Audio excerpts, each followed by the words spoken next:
Hey, so instead of that sub belt, your sub belt, we could just use a war belt right here. I want to make it as realistic as possible. So I'm looking at like, hey, how did I have mine set up? Exactly the same way. Day one, private shows up, team leader helps them out, set up their kit.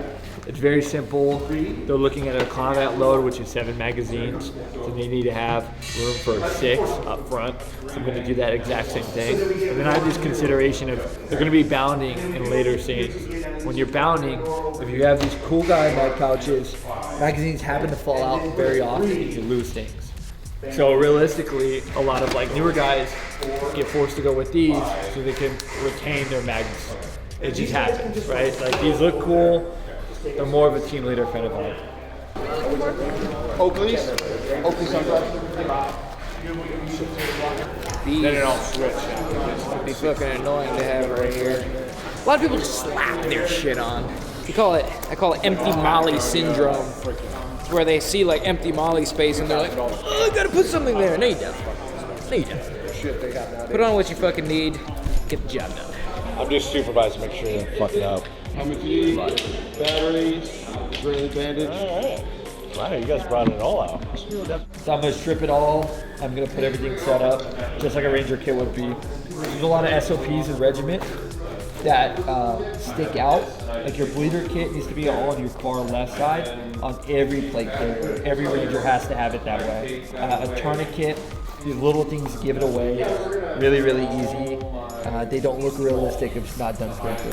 You really have smoke glass? No, it's clear.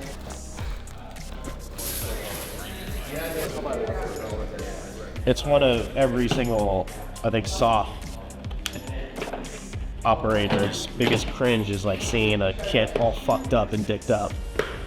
I mean, to the normal eye, it looks totally fine, but when it comes down to our community, we like things to be squared away for authenticity.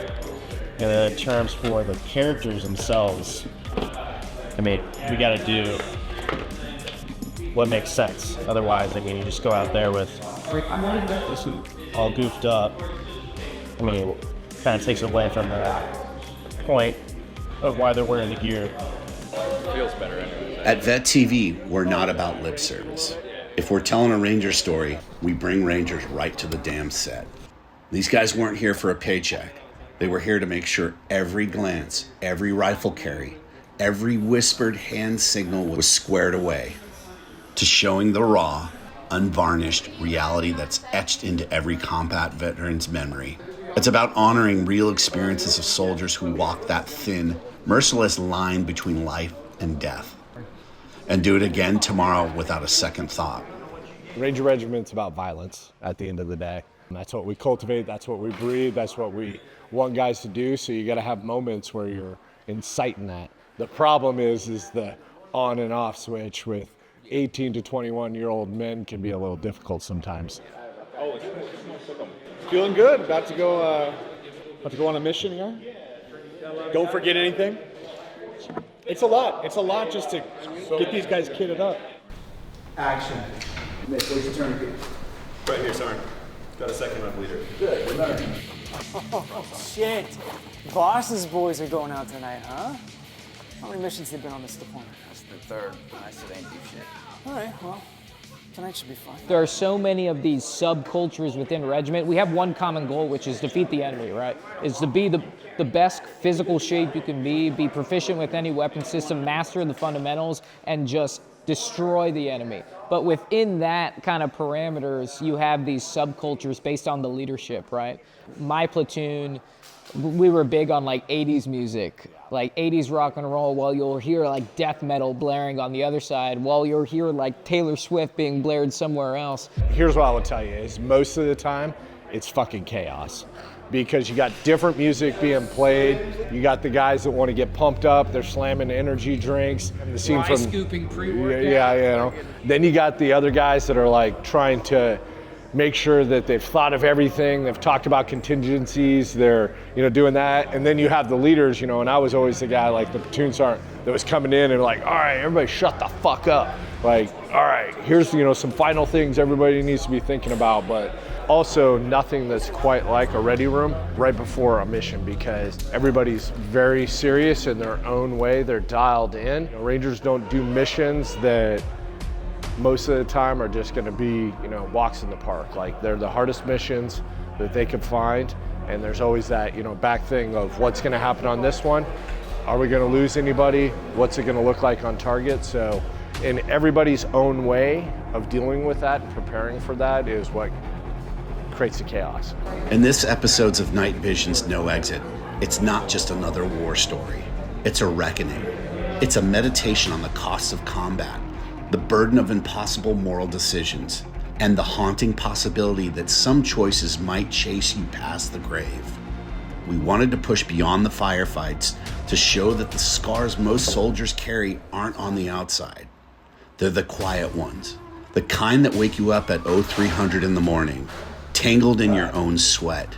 I got there, and then a couple of buddies that I knew were killed in 375 while I was prepping for a deployment. And so that's like the reality.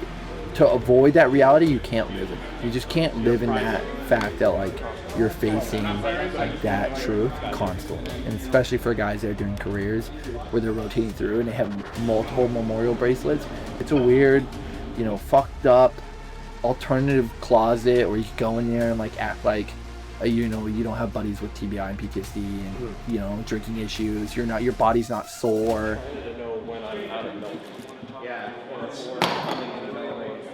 I've worked with a lot of striker battalions, infantry brigade combat teams, and again, also, I love Army. I love the smell. I love working this stuff, and so doing my 17 years of military service and being a production designer and, you know, being part of the Hollywood industrial complex to actually design correctly the Army experience, that's a big thing that I always enjoy. Because on a lot of shows, being art department or being a production designer is doing a lot of research. And this is one of the fortunate times where, for the most part, I have a lot of that experience already. Everybody's Army experience is vastly different. However, a lot of it's the same. This will be a Chinook when you see it on camera. It's gonna look awesome. And on the other side, just C-130. So we're in the air today. So head back, Jordan, back to the mid, right there, right there. Back down. Back down. Up. Go. In real life, there's a tether that goes from your belt to the helicopter so you don't fall off the back. Yeah. So we'll say 30 seconds. You'll just have your hand down like you're holding something, so you can do some camera magic maybe, hopefully. And then we'll go, someone will be like landed or whatever, and then we're gonna run off the bird, and then we're gonna make a half moon, probably like 20 yards out. Go, go, go. 30 seconds! Night raids aren't movie fodder to us. They're a memory bank full of adrenaline dumps and the smell of sweat in your helmet's pads. Our Rangers drilled the actors until muscle memory took over, until moving through a dark corridor with a weapon at the ready felt natural, automatic, almost terrifyingly easy. Because that's the reality. In the dark, your training is the only thing keeping you and your boys upright. We owed it to every guy who's ever stacked on a door to show it right. You don't actually have to worry about looking through it. Because when you have these on, so you're using your laser.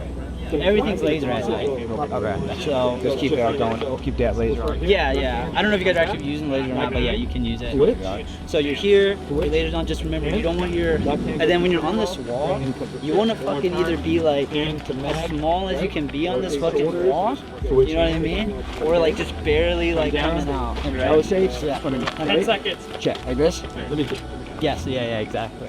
like that? Yep. And then when you're making your key call, yeah, you can make a quick call. You know you have security. You're making a call, then you're back. Remember, you want to be as like tight as possible. You got to remember, we're killing you. You got it. You can get these two.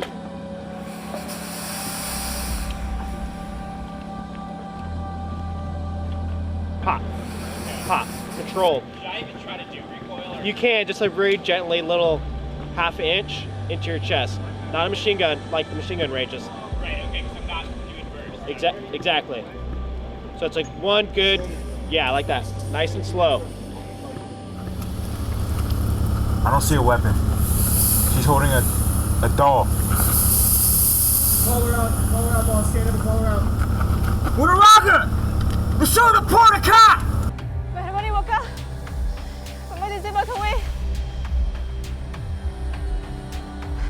Sorry, Joy, take it. Negative. No whip. Ask her, Santiago, she got a vest on? And I didn't really react that well to contact. And like, When they start shooting at you, yeah, I need to just think, they're feel gonna that more. shoot your fucking head off, and all your best friends are gonna die. Chris, Gotcha. What's up? weapon up on boss, a little bit higher. Gotcha. Your first response when you hear contact and you hear gunshots, are you like ducking back, or you just immediately start shooting? So as a new guy, you might hesitate, like you might like move a little bit and then get in there and start shooting. Stand by. Moving TR. Holy shit. Today is definitely Fantasyland Day. We're going to be shooting The Void, which is a bit of purgatory, an unknown realm. The pearly gates, Valhalla, the waiting room of Valhalla. It's this kind of infinity-looking white void. The void we built wasn't just clever lighting or a fog machine trick. It was a physical manifestation of the in-between. The place every warrior knows when they're not sure if the next step is life or something else entirely. It's where all your decisions catch up to you. The mission that went sideways, the kids crying in the doorways, the brothers you just left behind. We needed it to hit hard because for a lot of us, that purgatory isn't fiction, it's memory. When you're dealing with a job that literally has to do with taking people's lives, you know, that can get to you very easily, and things can go wrong and very wrong very easily. As the Afghan woman was approaching with her hands up, and they were, is she just trying to surrender or make contact, or does she have an S-vest, something underneath her? So, again, the ROE was, if you don't see a weapon, don't shoot. And Smith doesn't see a weapon, doesn't shoot. IEDs or some sort of explosives go off all around them, and they don't know if it's the woman's fault. To be honest, it probably wasn't the woman's fault. Oh, Smith, what is it? What? I think we're dead. Kinda. Don't start with that shit. You can be stressed, boss, but you keep looking at Smith, okay? And be very emphatic, like, don't be playing games. I mean, you're gonna be very edgy and very concerned when you deliver this line. And breathe it heavy, breathe it heavy. You ain't getting out of here no matter how hard you try. Who said that?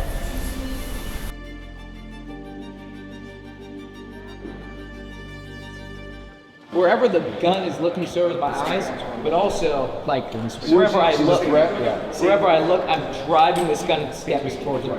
This isn't really a stable shooting position, right? Because my hips are pointed this way. So if I'm here walking, when I see him, I'm going to step, drive my gun, and now I'm opening myself up. Which you want, because that's where you are. Yeah, so one thing you can do is like, you'll find the thing to point at, like that tennis ball up there. I'm gonna look through the hole, find the tennis ball, I'm just gonna bring it back to my eye. And I can see it through my left eye. Okay, so my gotcha. left eye is like taking over. So, I mean, the biggest things, man, is just like, I just want to piss off the Rangers that are watching. So like, they're gonna be angry regardless. They're just angry people. oh, man. So, you're good. It's As long like as so like, much the goal is to like make it right for them because no one else is gonna get what we're talking about. you're good, man. But like, if you can just keep both eyes open, but like, see how Okay. more easy, it's a lot easier to open both eyes. Yeah, I totally get that. Okay. Yeah. So, yeah, man. I mean, it's a lot to take in. And then there's the other side, the aftermath.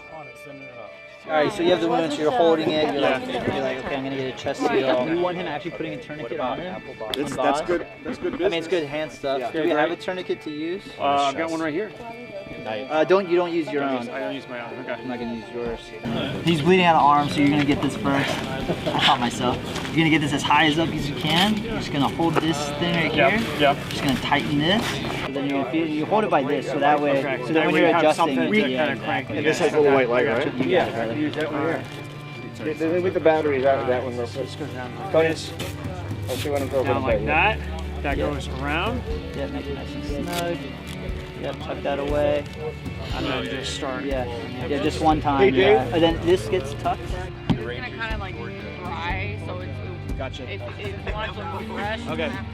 Gotcha. I can do a fake ID. The earth is Loss isn't cinematic. It's not slow motion tears. It's the gut punch of an empty bunk. The folded flags, the silence after the shots, the heaviness that never quite lifts, or a name etched on a bracelet you'd never take off.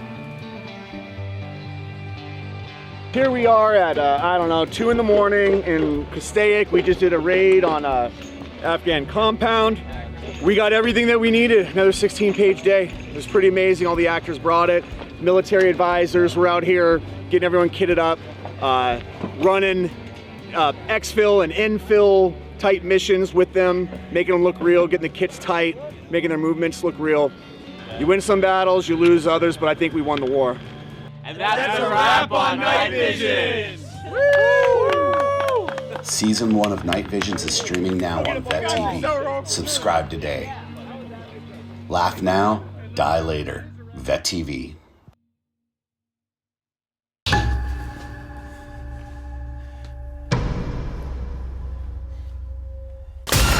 we definitely the only people in this building? Yeah, it's just us. Friend, angel, demon, Valkyrie.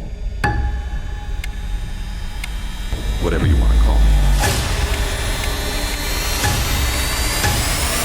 This scroll is a way of life. Gotta